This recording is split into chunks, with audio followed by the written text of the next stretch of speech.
আমি আমসত্ত্ব দিয়েছিলাম, আমসত্ত্বগুলো দেখেন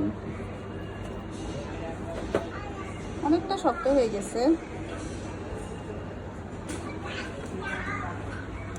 এটা আমি একটু, এই দুইটা আমি একটু ভারী করে দিয়েছিলাম, কারণ আমি চাইছিলাম যে দেখি একটু ভারী ভারী করে দিলে যে আমের যে ম্যাঙ্গো বারগুলো আমরা বিক্রি করে প্রাণের, তো ওগুলা খেতে কিন্তু মাশাআল্লাহ মজাই লাগে। তো আমি ভাবলাম দেখি আমি একটু করি, যে দেখেন কত সুন্দর করে আমার আমসত্ত্বগুলো উঠে গেছে না।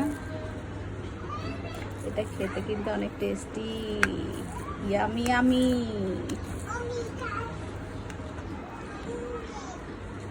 একদম পারফেক্ট আমার। এটা এখনো শক্ত হয়নি, কারণ এটা আমি অনেক বেশি ভারী করে দিয়েছিলাম। তো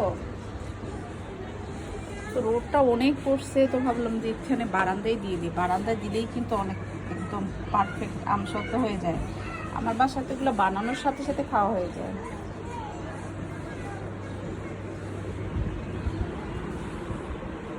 আয়েশ, কি করো তুমি?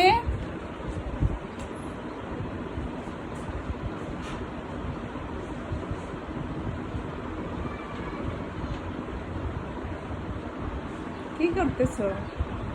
আবাবকে উঠাইতেছো? আবাবকে উঠাইতেছো কেন?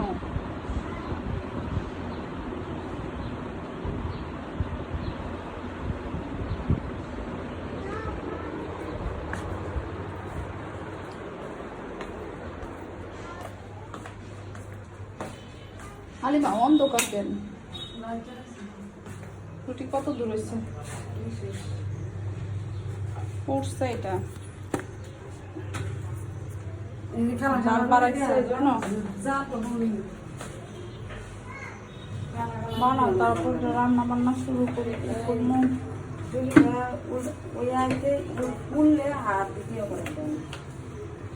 এই হাড্ডিগুলো তো গরম করানোর দরকার।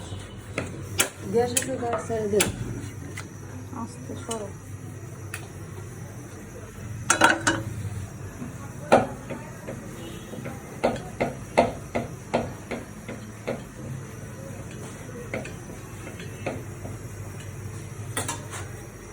দাও দাও দাও দাও।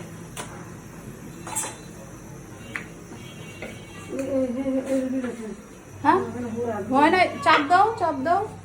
হ্যাঁ এটা দিয়ে চাপ দিয়ে আচ্ছা থাক, ওইখানেই থাক, সমস্যা না, সমস্যা নাই, ওই জায়গায় থাক। ও বাবা এই কম শেখা রুটি খাইতে চায় না। বুঝছি, সমস্যা নাই, তারপরও খাইবো, তুমি রাখো। আমি তো জানবো কি খায় না খায়, তুমি তো বুঝো না, আমি তো জানি।